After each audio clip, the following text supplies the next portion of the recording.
열왕기상 18장의 말씀은 엘리야의 두 가지 기도를 기록하고 있습니다. 우리가 일반적으로 기도할 때도 우리가 참 답답하고 어려울 때 하나님 앞에 기도하지만 엘리야의 기도도 마찬가지입니다. 그럼 엘리야가 기도할 때 어떤 배경 가운데 엘리야가 기도하게 됐는가 하는 얘기를 먼저 간단하게 한번 얘기를 해보도록 하겠습니다. 여러분 아시다시피 하나님의 백성들이 가나안 땅에 정착하고 난 이후에 한동안 사사시대를 지나고 하나의 왕국이 됐습니다. 그래서 첫 번째 왕이 사울 왕이고 두 번째가 다윗이고 세 번째가 솔로몬입니다. 그런데 다윗 때부터 시작해서 늘 항상 국내에 갈등이 있었습니다. 왜냐하면 사울 왕이 한 40여 년 동안 통치하면서 사울과 더불어 특혜를 많이 입었던 지역이 있는 반면에 그러지 못한 지역도 있었습니다. 예를 들자면 다윗의 유다 지파는 어려움을 많이 겪었습니다. 그러다가 다윗이 왕이 됐습니다. 왕이 됐을 때 처음에는 온 나라가 왕으로 추대하지 않았습니다. 그래서 유다 지파의 왕으로 몇 년간 보낼 수밖에 없었습니다. 나중에야 다윗이 워낙 탁월한 지도력을 발휘했고 백성들을 잘 화합했기 때문에 한 나라가 될 수 있었습니다. 그럼에도 불구하고 다윗이 이후에 통치하다가 그가 하나님 앞에 참 징계를 받게 되고 나라가 어려움을 겪으면서 또다시 나라가 마음이 분열이 되기 시작합니다. 그 이후의 왕이 솔로몬 왕입니다. 솔로몬이 통치를 잘 했습니다. 성전도 새로 건축을 했고 나라가 부강해졌습니다. 나라가 잘 될 때는 또 한 마음이 됩니다. 그러나 솔로몬 통치 후기로 갈수록 백성들의 마음이 솔로몬으로부터 많이 떠나게 됩니다. 솔로몬 때에 솔로몬이 아주 화려하게 외교 활동과 더불어서 좋은 일도 나라의 발전을 위해서 기여한 바가 굉장히 크지만 종교적으로 많이 퇴보했고 뿐만 아니라 큰 사업을 많이 벌린다고 하는 말은 당시 고대 사회에서 국민들의 부담이 크고 노역에 많이 동원이 됐다 하는 것을 뜻합니다. 그래서 솔로몬 왕이 죽고 솔로몬의 아들인 르호보암이 왕이 됐을 때 백성들이 찾아가서 르호보암 왕에게 부탁을 했습니다. 당신 아버지 때 우리가 좀 힘들었습니다. 당신이 우리의 말도 참 귀 기울여 들어주시고 우리를 잘 대해 주시면 우리가 당신을 왕으로서 섬기도록 하겠습니다. 그런데 이 얘기를 들었던 르호보암 젊은 왕이 자기를 무시한다고 생각을 했습니다. 그래서 르호보암 왕이 내가 어리다고 나를 무시하는가? 우리 아버지 솔로몬과 달리 나에게 이와 같은 요구를 하다니 이렇게 생각을 하고는 나는 우리나라를 더욱더 기강 있는 나라로 만들겠습니다. 이렇게 나온 겁니다. 그래서 백성들 중에 많은 사람들의 마음이 떠나버리고 말았고 그러던 차에 솔로몬 후기 때부터 시작해서 솔로몬이 싫어했고 이집트에 망명을 가 있었던 정치 지도자 한 사람이 있습니다. 그 사람이 여로보암이라고 하는 사람입니다. 솔로몬이 죽으니까 고국으로 돌아왔겠죠. 백성들이 잘 됐다. 여로보암을 왕으로 추대해서 새로운 나라를 만들면 되겠다. 이렇게 하여 나라가 둘로 나뉘어지고 맙니다.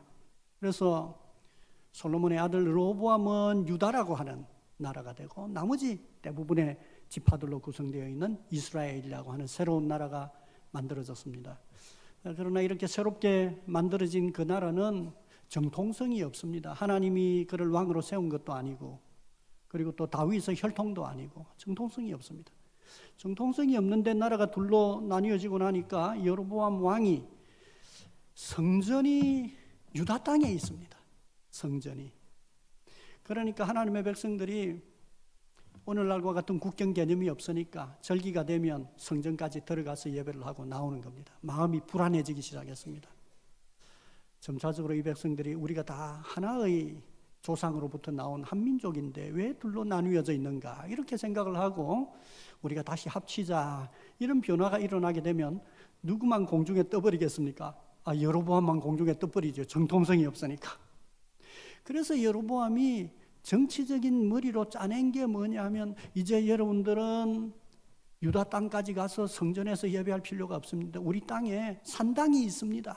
베델과 단에 산당을 만들고 거기에 아직까지 그 백성들이 종교적인 지식이 많지 않았기 때문에 송아지 우상을 만들어 두고 이 산당에서 예배하면 됩니다. 그래서 그 산당에 자기와 더불어서 신하들이 먼저 가서 예배를 하며 그 산당에서 여호와 하나님께 기도도 하고 또 우상숭배적인 방식으로 제사도 드리고 그렇게 했던 것입니다. 이게 한 5, 60년쯤 지났습니다. 그 백성들의 마음이 참된 종교적 지식으로부터 많이 멀어졌습니다. 그러던 터에 오므리라고 하는 한 왕이 등장합니다. 이 오므리라고 하는 왕은 당시 주변 국가에도 잘 알려져 있었던 제법 유명한 왕입니다. 이 왕이 자기가 잘 나가니까 자기 자신을 누구와 비교했는가 하면 다윗 왕과 비교를 했습니다. 그래서 다윗 왕 때 예루살렘 성을 구축하지 않았습니까? 그것처럼 우리 땅에도 사마리아 성을 만들자 해서 사마리아 성을 만듭니다. 이 사람의 아들이 바로 엘리야 시대 때 아합이라고 하는 왕입니다. 자기 아버지 오므리가 스스로를 다윗에게 비교했다면 이 아합 왕은 자기 자신을 누구와 비교하고 싶었겠습니까? 솔로몬 왕과 비교하고 싶었겠죠. 그래서 외교적인 차원에서나 경제적으로 부강한 나라를 만들어 보려고 그렇게 머리를 짜내게 되는데 이미 몇십 년 지나는 동안에 하나님 백성의 왕이면서도 그 왕이 가져야 할 하나님과의 특별한 책임을 인식하지 못하고 자기 자신의 권력의 기반을 든든하게 하는 데만 관심을 가지고 있었습니다. 그러다 보니까 그는 이전의 왕들과 달리 자기의 왕비를 이방인 나라 시돈이라고 하는 나라의 엣바알이라고 하는 왕의 딸이었던 이세벨을 자기의 왕비로 맞아들였습니다. 여러분, 이런 건 정말 아브라함 때부터 쭉 거슬러 생각하면 상상할 수 없는 일입니다. 하나님의 백성들이 하나님의 언약 관계와 하나님의 약속을 붙잡고 살아갈 그러한 가정을 이루고 국가를 이룬다고 하는 게 당연히 받아들여졌던 그와 같은 시기에 이 아합 왕은 이세벨을 데리고 오게 된 겁니다. 더불어서 자기 나라의 어떠한 좋은 것보다는 가나안 땅에 있는 신들을 들여오게 됩니다. 그래서 이세벨과 더불어서 바알과 아세라 숭배가 본격적으로 이스라엘 안에 침투가 되었어. 아예 의도적으로 이세벨이 850명이나 되는 그 사제들을 관리하면서 나라 전체를 종교를 바꾸어서 바알과 아세라 숭배로 빠져들게 된 것입니다. 여러분, 하나님의 백성들이 이렇게 살면 되겠습니까? 안 되죠. 모세가 가나안 땅에 들어가기에 앞서 모압 평지에서 하나님의 백성들을 모아두고 언약했던 중요한 결단하게 했던 중요한 말씀의 내용이 신명기서에 나오는데 하나님의 백성은 하나님과 언약의 백성, 특별한 관계 가운데 있는 백성입니다. 하나님이 그들의 하나님이고 하나님이 그들의 왕입니다. 그들은 하나님의 백성입니다. 그러므로 하나님께 예배하고 하나님의 말씀을 듣는 것입니다. 그때 하나님은 그 언약 관계의 책무에 따라서 하나님은 그 백성들을 구원하시고 그 백성에게 약속하셨던 축복을 주시는 것입니다. 그런데 이 백성이 여로보암 시대로부터 시작해서 하나님을 멀리 떠났고 아합 시대 때는 본격적으로 바알과 아세라 숭배 가운데 빠져들게 된 것입니다. 하나님의 백성으로서의 정체성 자체가 거의 사라져버리고 하나님께 충성하는 게 아니라 바알과 아세라에게 많은 것을 기대하는 그와 같은 나라가 되고 만 것입니다. 이때 하나님께서는 더 이상 언약에 불충한 이스라엘에게 언약의 구원과 축복과 은혜 내려주시는 것을 거두셨습니다. 결과가 어떻게 되겠습니까? 그들이 아무리 나라가 부강하고 잘 사는 나라가 되도록 애썼음에도 불구하고 하나님이 은혜를 베푸시지 않으니까 가뭄이 찾아왔습니다. 3년 이상 가뭄이 계속됐습니다. 오늘날 우리는 농업에 종사하는 사람들이 많지 않습니다. 그래서 비가 오지 않아도 크게 걱정하지 않습니다. 그러나 고대 사회는 거의 농경사회입니다. 농업에 종사하는 사람들이 대부분입니다. 오늘날처럼 저수지나 관계시설을 잘 갖추어 놓지도 못한 그와 같은 시절에 3년 이상 비가 오지 않았으니까 어떻게 되겠습니까? 엉망이 돼버리고 만 것입니다. 산업의 기반이 무너지고 말았습니다. 왕조차도 자기가 아끼는 신하였던 오바댜와 더불어서 물과 꼴을 찾으러 다닐 수밖에 없는 그와 같은 형편이 되고 만 것입니다. 그들의 마음이, 영이 하나님과의 언약 관계에서 황폐한 가운데 그들의 삶의 터전도 무너져 내림으로써 삶이 총체적으로 황폐한 상태 가운데 있게 된 것입니다. 얼마나 큰 불행입니까? 이와 같은 상황 속에 엘리야가 등장합니다. 어떻게 생각하면 하나님이 3년 6개월 동안 비를 주시지 않는다고 하는 이것도 사건으로서의 메시지입니다. 너희들이 의지하는 바알과 아세라, 농경사회의 신이라고 생각할 수 있는 바알과 아세라가 너희를 위해서 해줄 수 있는 게 뭐냐 하는 하나님의 메시지이기도 합니다. 동시에 참 흥미롭게도 하나님과의 언약 관계 가운데서 하나님만을 의지하는 엘리야는 기근 중에도 하나님이 기적적인 방법으로 늘 항상 먹을 것을 주십니다.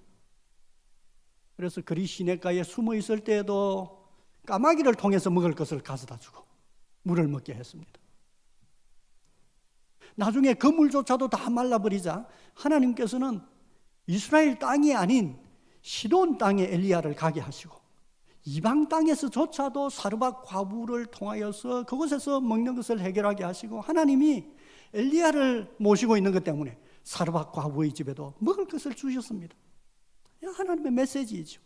어떠한 공경 가운데서도 하나님만을 의지하는 언약 관계 가운데 신실한 백성은 하나님이 언약의 구원과 축복을 허락하신다고 하는 것을 보여주신 것입니다. 이게 분명하다고 하면 그 왕과 그 백성이 깨달아야 하지 않겠습니까? 그러나 왕과 그 백성은 깨닫지 못합니다. 오히려 아합 왕은 엘리야가 국론을 분열시킨다 이렇게 생각을 하고 엘리야를 제거하기 위하여 안간 힘을 다 기울였습니다. 이처럼 이스라엘 전체가 영적인 형편에 있었으나 산업에 있어서 삶에 있어서 황폐한 상황 가운데 엘리야가 등장하여 기도합니다. 엘리야의 기도는 정말 놀랍습니다. 열왕기상 18장에 보면 한 장 안에 엘리야의 두 가지의 기도가 나옵니다. 하나님이 이 기도에 엄청나게 놀라운 방식으로 응답하십니다. 그가 기도했더니 하늘로부터 불이 내려오기도 했고요. 그 이후에 그가 기도했더니 하늘로부터 비가 쏟아져 내렸습니다. 성경에 많은 부분의 기도 응답에 대한 기사가 기록되어 있습니다만 이처럼 한 장 안에 초자연적인 놀라운 기도 응답의 얘기가 그것도 한 사람의 문제가 아니라 국가적인 문제로 하나님이 이렇게 두 가지 기도를 응답해 주신 거 이건 별로 없습니다. 그런데 이 두 가지 기도가 사실은 굉장한 공통성을 가지고 있습니다. 그 공통성은 회복을 위한 기도입니다. 그래서 첫 번째 엘리야의 기도는 마음, 즉 영의 회복을 위한 기도입니다. 여러분 잘 이 내용을 대충 아시기 때문에 요점만을 간단하게 추려보겠습니다. 엘리야는 아합 왕을 3년이 지난 이후에 만납니다. 그에게 당신이 신뢰하는 바알과 아세라 제사장들을 갈멜산으로 모아주시오. 나도 거기에 가겠어. 당신은 나를 제거하고 싶은 게 아니요. 국론 분열에 중요한 사람이라고 생각을 하고 백성들이 있는 곳에서 바로 나를 제거할 수 있어. 어떤 신이 참신인지 우리가 가부간에 보고 결정을 합시다. 백성들의 대표들도 다 모아주시오. 갈멜산에 850명이나 되는 바알과 아세라 제사장들과 그리고 또 백성들이 함께 모였습니다. 다 함께 모였을 때 엘리야가 그 백성에게 했던 말이 이러합니다. 여러분 어느 때까지 두 사이에서 머뭇머뭇 하시려고 합니까? 바알과 아세라가 참신이면 그만을 의지하세요. 그를 섬기세요. 그러나 하나님이 참신이면 하나님만을 선택하세요. 그렇게 요구를 했습니다. 이스라엘 백성들은 두 사이에 양다리를 걸치고 선택하지 못합니다. 왜 선택하지 못합니까? 한편으로 생각하니 자신들의 조상들의 신인 여호와 하나님을 완전히 끊어버린다고 생각을 하니까 벌 받을까 무섭습니다. 자기들의 선조들의 얘기에 따르면 이 신은 굉장히 무서운 신입니다. 이집트의 많은 사람들을 심판했던 신입니다. 또 다른 한편으로 바알과 아세라를 배제하려고 하니까 우리는 지금 농경사회에 사는데 짐승도 새끼를 많이 낳아야 하고 여러 가지 곡물들이 추수의 곡물을 많이 생산해야 되는데 이 땅의 신은 바알과 아세라인데, 그래서 바알은 남자신이고 아세라는 여자신인데 마치 남자와 여자가 있어서 자식이 많이 낳는 것처럼, 짐승들이 새끼를 많이 낳는 것처럼 이런 사고방식을 가지고 있었다고 말입니다. 그래서 우리가 바알과 아세라 숭배를 제거한다면 우리가 이 땅에서 풍요와 성공을 기대하기 어렵다 하는 생각을 가지고 있었습니다. 두 사이에 선택하지 못합니다. 참 답답했겠죠. 우리 같으면 정말 답답했겠죠. 그러나 엘리야는 그 백성들이 보는 가운데 어떤 분이 참신인지 보여줌으로써 그 백성들이 선택할 수 있도록 도와주었습니다. 그래서 잘 아시다시피 바알과 아세라 제사장들도 제물을 준비하고 엘리야도 제물을 준비해서 하늘로부터 불을 내리는 신이 참신인 것을 확인하자고 하지 않았습니까? 여러분, 기도 응답은 사람 수에 달려 있습니까? 사람 수는 850대 1입니다. 기도 응답은 정성에 달려 있습니까? 우리나라 사람들은 정성을 중시합니다. 정성에 달려 있습니까? 아니요. 기도의 배경 쭉 보면 누가 더 정성스럽게 기도합니까? 바알과 아세라 사제들이 훨씬 정성스럽게 기도합니다. 나중에는 자신의 몸을 막 해하기도 하고 막 그렇게 했습니다. 오늘날로 말하면 멋진 가운을 입고 오진 않았는지 모르겠습니다. 기도 응답이 찬란한 종교 문화에 달려 있습니까? 아닙니다.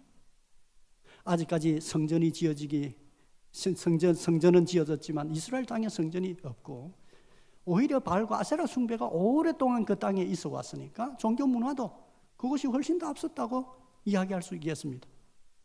기도 응답은 무엇에 달려 있었습니까? 기도 응답은 참신이 누구인가에 달려 있었던 것입니다. 바알과 아세라 제사장들이 아무리 시간을 연장하여 기도해도 하늘로부터 불이 내려올리 만무한 것입니다. 그러나 시간을 훨씬 넘긴 이후에 엘리야가 내가 하겠다고 하지 않았습니까? 엘리야가 어떻게 합니까? 짐승을 잡고 제단을 만드는데 그동안 영적인 분열 상태 가운데 있는 하나님의 백성들을 하나로 다시 언약의 백성으로 화합한다고 하는 뜻으로 12지파를 대표하는 12개의 돌로 제단을 만들고 장작 위에 송아지를 각져서 올려두고 너무 건조한 날씨가 오래되어서 혹시나 우연히 불붙었다 할까 싶어서 어렵게 물을 구하여 흠뻑 적셔둔 가운데 그가 하나님을 향하여서 기도하죠. 사실 하나님은요, 그 백성들에게 만나주시는 시간이 있었습니다. 언제 제물을 드리려고 했습니다. 그러나 그 백성들이 그렇게 하지 않았죠. 잊혀져 있었던 저녁 소재 드리는 시간에 맞추어서 하나님 앞에 기도를 드립니다. 그의 기도의 내용이 36절과 37절에 기록이 되어 있습니다. 36절을 보십시오. 아브라함과 이삭과 이스라엘의 하나님 여호와여, 즉 언약의 하나님이여, 그 말입니다. 주께서 이스라엘 중에서 하나님이신 것과 내가 주의 종인 것과 내가 주의 말씀대로 이 모든 일을 행하는 것을 오늘 알게 하옵소서. 여호와여, 내게 응답하옵소서. 내게 응답하옵소서. 이 백성에게 주 여호와는 하나님이신 것과, 그 뒤가 제일 중요합니다. 주는 그들의 마음을 되돌이키심을 알게 하옵소서. 그렇게 기도했습니다. 하나님이 참신인 것을 보여주셔서 이들의 마음이 되돌아올 수 있도록, 회복될 수 있도록 해주십시오. 그렇게 기도했다 그 말입니다. 그때 하늘로부터 실제 물리적인 불이 내려오지 않았습니까? 실제 물리적인 불이 내려왔습니다. 정확하게 제물 위에 떨어졌습니다. 제물과 장작과 돌과 흙까지 물까지 다 태워버리고 말았습니다. 이건 비밀스러운 일이 아니었습니다.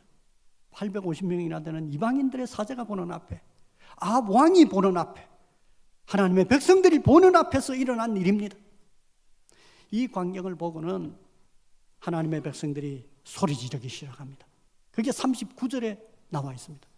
이렇게 말합니다. 여호와 그는 하나님이시로다. 여호와 그는 하나님이시로다. 여러분, 이 말은 엘리야가 선창하고 따라하게 한 게 아닙니다. 여러분, 저 따라하세요. 여호와 그분이 하나님이시로다. 여호와 그분이 하나님이시로다. 따라하세요. 이렇게 한 게 아닙니다. 거기에 모여있는 엄청난 수의 하나님의 백성들이 여호와 그가 하나님이시로다. 여호와 그가 하나님이시로다 외쳤습니다. 그들의 마음이 결단했습니다. 바알과 아세라 숭배를 척결하고 잠시나마 하나님께로 마음을 향하게 한 것입니다. 엘리야의 마음의 회복을 위한 기도가 응답되어 하나님의 역사로 그들의 마음이 회복된 것입니다. 여러분, 이렇게 했으면 이제 집에 돌아가야 되지 않겠습니까? 그런데 돌아가지 않습니다. 우리가 잘 아는 바대로 엘리야가 갈멜산 꼭대기로 올라갑니다. 사람들은 놔두고 사환만 데리고 갈멜산 꼭대기로 올라갑니다. 왜 올라갑니까? 이제 언약의 저주와 심판이 거두어지고 하나님께로 돌아왔으니까 무엇이 와야 합니까? 마음이 회복되었으면 삶이 회복되어야 하는 겁니다. 삶의 터전이 회복되어야 합니다. 삶의 터전이 회복되려고 하면 무엇이 와야 합니까? 비가 와야 하는 것입니다. 그래서 갈멜산 꼭대기로 올라갑니다. 그런데 여러분, 좀 이상하지 않습니까? 하늘에서 기도했더니 불까지도 내려오게 한 선지자라면 비쯤이야 하는 생각이 들지 않습니까? 여러분, 하늘로부터 불 내리는 게 어렵습니까? 비 오는 게 어렵습니까? 당연히 불 내리는 게 더 어렵죠. 비는 이따금씩 오잖아요. 비는 올 거라고 하는 예상을 할 수 있지만 하늘로부터 불이 내린다고 하는 것은 진짜 예상하기 어렵잖아요. 그가 기도했더니 하나님이 하늘로부터 불까지도 주셨다고 하면 비는 그냥 엘리야가 하늘만 쳐다보고 하나님 비 이렇게만 해도 내릴 것 같습니다. 그런데 천천히 읽어보고 우리가 놀랍니다. 갈멜산 위에 올라가서 그가 기도하는 모습이 아래쪽에서 기도할 때와 아주 다릅니다. 그는 땅 바닥에 바싹 엎드립니다. 무릎 사이에 얼굴을 넣고 바싹 엎드렸다 그 말입니다. 간절하게 기도합니다. 간절하게 기도하되 여러분, 몇 번이나 반복해서 기도합니까? 우리가 아는 대로 7차례나 반복해서 기도합니다. 달리 얘기하면 하나님은 이 기도를 빨리 응답해 주시지 않았습니다. 그러나 엘리야는 포기하지 않고 계속해서 응답될 때까지 기도했습니다. 그리고 이 기도의 광경에 보면 참 놀라운 게, 여러분, 하늘로부터 불까지 내리게 한 선지자라면 하나님은 눈에 안 보이니까 하나님의 백성들 가운데 누가 부각될 수밖에 없습니까? 엘리야가 부각될 수밖에 없죠. 와, 엘리야 대단하다. 저와 같은 선지자를 본 일이 없다. 이렇게 되지 않겠습니까? 그런데 여기 보면 엘리야의 모습이 어떻습니까? 하나님 앞에서 바싹 낮추어졌어. 무릎 사이에 얼굴을 넣고 간절하게 하나님 앞에 기도합니다. 엘리야는 아무것도 아닙니다. 하나님의 주권과 하나님의 은혜가 필요합니다. 하나님, 은혜를 베풀어 주십시오. 비를 주십시오. 한두 번 기도하고 포기해버리지 않았습니다. 7번이나 기도했다. 그 말은 계속해서 기도했다. 그 말입니다. 왜 포기하지 않았습니까? 엘리야는 포기하지 않습니다. 왜 포기하지 않습니까? 엘리야는 하나님의 말씀을 신뢰했기 때문입니다. 사실 3년 전에도 하나님께서 아합을 만나라. 비 안 줄 거다. 이 얘기를 듣고 아합을 만나서 당신의 죄 때문에 비가 오지 않을 거다. 그렇게 경고하지 않았습니까? 그 이후에 하나님께서 다시 엘리야에게 이제 아합을 만나라. 내가 비 주겠다. 해서 갈멜산에 그 놀라운 일을 기획하지 않았습니까? 실제로 아래쪽에 하늘로부터 불이 내린 이후에 이렇게 말한 일이 있습니다. 엘리야에게. 기상학적으로 비가 올 거라고 하는 흔적조차 없는 그와 같은 상황 속에서 큰 빗소리가 있습니다. 그렇게 말했습니다. 하나님은 약속하셨으면 그 약속을 꼭 이루신다 하는 사실을 신뢰했기 때문에 한두 번 기도하고 응답이 안 된다고 포기한 게 아니라 끝까지 기도했습니다. 더불어서 아마 엘리야는 하나님 앞에 제사를 드리고 올라온 이와 같은 상황을 염두에 둔다면 솔로몬의 기도를 떠올렸을는지도 모르겠습니다. 한참 이전에 솔로몬이 성전을 다 건축하고 난 이후에 하나님 앞에 봉헌의 예배를 드렸습니다. 그때 솔로몬이 했던 기도의 내용 중에 이런 게 나옵니다. 하나님, 이 백성들이 이곳을 찾아와서 기도할 때 그들을 불쌍히 여기시고 기도에 응답하셔서 은혜를 베풀어 주십시오 하는 기도를 했고, 혹시 이 백성이 언약을 배반하여 하나님의 은혜를 입지 못하고 이방의 종이 되었을지라도 그 먼 곳에서조차도 이곳을 향하여서 그 마음이 돌아와 기도한다면 그들의 기도를 들어주시고 그들을 회복시켜 주십시오 하는 기도를 솔로몬이 했습니다. 그때 하나님께서 솔로몬의 기도를 들으신다고 하는 것과 같은 표로 성전에 안개가 가득 임재했던 것입니다. 엘리야는 마음이 회복된 이 하나님의 백성들에게 하나님이 삶을 회복시켜 주실 것을, 언약의 축복을 다시금 허락해 주실 것을 의심하지 않았습니다. 그래서 기도했습니다. 하나님께서 내버려 두지 아니하시고 엘리야의 기도에 응답하시지 않았습니까? 그가 기도했을 때 사환이 이렇게 말했죠. 저 바다로부터 손바닥만한 구름이 몰려오고 있습니다. 빨리 내려가라. 큰 비가 올 텐데 계곡에 물이 불어서 길이 막힐는지 모른다. 아합에게 빨리 얘기하라. 사환을 먼저 앞서 보내고 자신도 빠르게 내려가는 얘기가 뒤에 기록이 되어 있습니다. 하늘로부터 비가 내렸습니다. 삶의 터전을 회복시켰습니다. 마치 하나님께서 3년 6개월 동안 주실 비를 하늘 저수지에 모아두셨다가 한꺼번에 주셨다 말할 정도로 억수와 같은 비를 주셨습니다. 마치 우리가 환경 다큐멘터리를 볼 때 건기 때 사막처럼 변했던 땅이 우기가 되어 비가 내리기 시작하자 개울이 생기고 옆에 풀과 나무가 파랗게 변해가고 곤충들이 날고 짐승들이 물 먹으러 회복되어서 돌아오는 그와 같은 광경을 떠올릴 수 있게 됩니다. 하나님께서 그 땅도 회복시켜 주신 것입니다. 이렇게 이 두 가지 기도는 마음의 회복과 영의 회복과 또 하나는 삶의 터전의 회복을 위한 엘리야의 기도, 한 사람의 기도였지만 하나님께서 엘리야의 기도를 들으시고 이와 같은 은혜를 베풀어 주셨다. 이게 18장에 나오는 핵심적인 내용입니다. 그럼 형제자매 여러분, 우리가 오늘날도 이와 같은 기도를 드릴 수 있겠습니까? 어떻게 생각합니까? 우리가 황령산 꼭대기에 부산 시민을 다 모아가지고 이런 기도를 한번 했으면 좋겠죠. 대향교회가 앞장서서.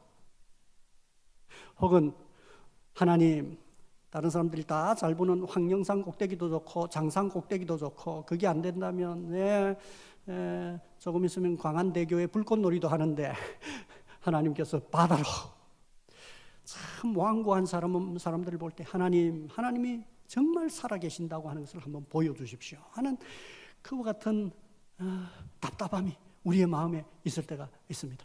이렇게 기도하면 될까요?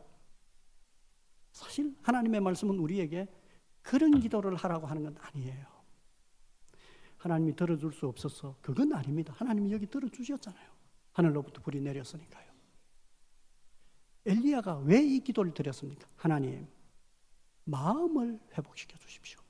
마음을 회복시켜 주십시오 하는 그 기도에 응답하기 위하여 하나님께서 하늘로부터 불을 내려 주셨던 것입니다. 이게 열쇠입니다. 그렇습니다. 우리가 지난 주간 성령 강림 주일 가정을 축하하다 보니까 거의 잊고 이렇게 쭉 지나갔지만, 그러나 강도사님도 설교는 다 했습니다. 목사님 설교는 다 했는데요, 성령 강림 주일을 맞았죠. 어떻게 보면 엘리야의 기도의 응답에서 하나님께서 마음을 회복시키기 위해 하늘로부터 내려주셨던 그 물리적인 불은 상징입니다. 그림자와 같습니다. 먼 훗날 오순절날 하나님께서 하나님의 백성들의 마음을 변화시키기 위하여 하늘로부터 진짜 마음을 변화시키는 불을 내려주실 것을 보여주셨던 것입니다. 오순절날 하나님께서 성령을 교회에 부어주셨습니다. 어떤 변화가 일어났습니까? 예루살렘 교회가 변화됐습니다. 하루에 3,000명, 5,000명이 하나님께로 돌아오는 놀라운 역사가 있게 된 것입니다. 그 역사는 오늘날도 계속되고 있습니다. 그래서 우리는 오늘날도 세례를 받고 있는 사람들에게 마치 갈멜산에서 그 하나님의 백성들이 돌아와서 여호와 그분이 하나님이시로다 이렇게 고백했던 것처럼 하나님이 나의 아버지가 되십니다. 그리스도께서 나의 구주십니다. 이렇게 고백하는 동일한 신앙 고백을 듣는 것입니다. 뿐만 아니라 오늘날도 하나님께서 마음을 변화시키는 놀라운 일을 행하신다고 하는 그 증거가 저와 여러분입니다. 우리가 이 시간에 함께 하나님께 예배하면서 여호와 그분이 하나님이시로다 이렇게 고백하는 것처럼 하나님께 찬양으로 영광을 돌려드리고 하나님 그분을 높이고 있는 것입니다. 여러분, 복음이 우리 땅에 처음 들어올 때 복음에 대하여 우호적이지 않았습니다. 유교적인 성리학적 사회, 일본 강점기, 해방 이후의 여러 세속적인 형편들이 복음에, 교회에 우호적이었던 때가 없습니다. 그럼에도 불구하고 오늘날 하나님께서 이 백성 가운데 얼마나 많은 사람들의 마음을 회복시켜 주셨던지 개신교 신자가 이제는 한국 안에서 가장 많은 종교인이 됐습니다. 놀랍지 않습니까? 하나님은 마음을 회복시켜 달라고 하는 것과 같은 기도를 들어주실 뿐만 아니라 오늘날도 이와 같은 기도를 우리에게 하기를 원하신다 하는 사실을 알게 된다 그 말입니다. 그럼 여러분, 비 오게 해달라고 하는 기도 오늘날 해야 되겠습니까? 요즘 비가 필요 없습니까? 저는 외국에 있을 동안에 농사철이도 했는데 오랫동안 비가 오지 않아서 파종기를 거의 넘어갈 정도가 됐을 때 포체프스트룸 북교회에서 예배를 드릴 때 그 주일날 아주 특별한 주일이었는데 장로님 4-5분이 앞에 나와서 돌아가면서 한 번씩 다 비를 달라고 기도했습니다. 그 주간에 화요일인가 수요일날 진짜로 비가 왔습니다. 그 광경을 봤습니다. 거기서도 바람이 불고 구름이 막 몰려오면서 비가 막 쏟아지는 것을 제가 본 일이 있습니다. 오늘날도 우리에게 비가 필요할 때 기도할 수 있습니다. 그러나 그것뿐입니까? 이 기도가 의미하는 게 뭡니까? 하나님께로 돌아온 하나님의 백성들의 삶의 터전을 회복시켜 주십시오 하는 기도를 드릴 수 있다 그 말입니다. 하나님, 언약 가운데 약속하신 약속의 축복을 하나님의 자녀들에게 허락해 주십시오 하는 기도를 드릴 수 있다 그 말입니다. 그래서 야고보서 5장에 보면 이런 말씀이 나옵니다. 엘리야는 우리와 성정이 같은 사람이다. 하나님이 엘리야의 기도만 듣는 게 아니다. 그가 기도했더니 하나님이 하늘로부터 비를 주셨다. 그렇게 말하고는 너희도 병 낫기를 위하여 서로 기도하라. 고난 중에 있는 너희가 하나님 앞에 기도하면 하나님께서 그 기도를 들어주신다. 이렇게 말씀하셨다 그 말입니다. 하나님과 좋은 관계를 이루고 살아가는 하나님의 자녀들 위해 하나님께서 그 약속을 성취시켜 주시는 그 기도를 들어주십니다. 빨리 응답되지 않을 수도 있습니다. 그때 생각하십시오. 비를 달라고 하는 엘리야의 기도도 즉각적으로 응답된 건 아니다. 그러나 포기하지 말고 하나님을 신뢰하면서 기도하면 하나님께서 그 기도를 들어주신다 그 말입니다. 말씀을 맺겠습니다. 우리가 성령 강림 주일을 지난 그 다음 주간 하나님 앞에 예배를 드리고 있습니다. 성령의 오심은 우리에게 기도를 요구합니다. 그래서 오순절날 성령이 오시고 난 이후에 새롭게 형성된 교회가 무엇에 힘썼는지 사도행전 2장 42절을 한번 보시기 바랍니다. 같이 한번 읽겠습니다. 그들이 사도의 가르침을 받아 서로 교제하고 떡을 떼며 오로지 기도하기를 힘쓰니라. 오로지 기도하기를 힘쓰니라. 우리가 성령의 오심을 기억하고 성령의 충만함을 우리에게 주십시오 하는 것으로 충분하지 않습니다. 우리가 어디로 나가야 하겠습니까? 기도로 나가야 하는 것입니다. 하나님, 나의 마음을 회복시켜 주십시오. 제가 낙심한 상태 가운데 있습니다. 성령으로 저의 마음을 하늘로부터의 불로 저의 마음을 회복시켜 주십시오. 하늘로부터의 불로 우리의 가족을 회복시켜 주십시오. 우리의 교회의 영적인 형편을 회복시켜 주십시오. 이 땅을 회복시켜 주십시오. 하는 것과 같은 기도를 하나님은 이 말씀을 통하여 우리에게 기대하시는 것입니다. 경제적인 침체가 깊어가면서 기도하는 많은 그리스도인들의 얼굴이 어둡습니다. 삶 가운데 어려움이 많이 있습니다. 낙심할 때가 있습니다. 때에 따라서 하나님은 내가 엘리야가 아니니까 내 기도 안 들어주시는가 싶을 때도 있었는지 모르겠습니다. 오늘 하나님의 말씀은 우리가 기도할 때 그 기도를 들어주신다 하는 사실을 다시 한번 이 말씀을 통하여 우리에게 하나님께서 말씀하고 계시는 것입니다. 성령의 오심은 기도로 이어지고 하나님은 기도를 응답하시는 방법으로 우리의 삶을 회복시키십니다. 이와 같은 회복의 큰 역사가 형제자매 여러분 모두에게 있기를 주님의 이름으로 축원합니다.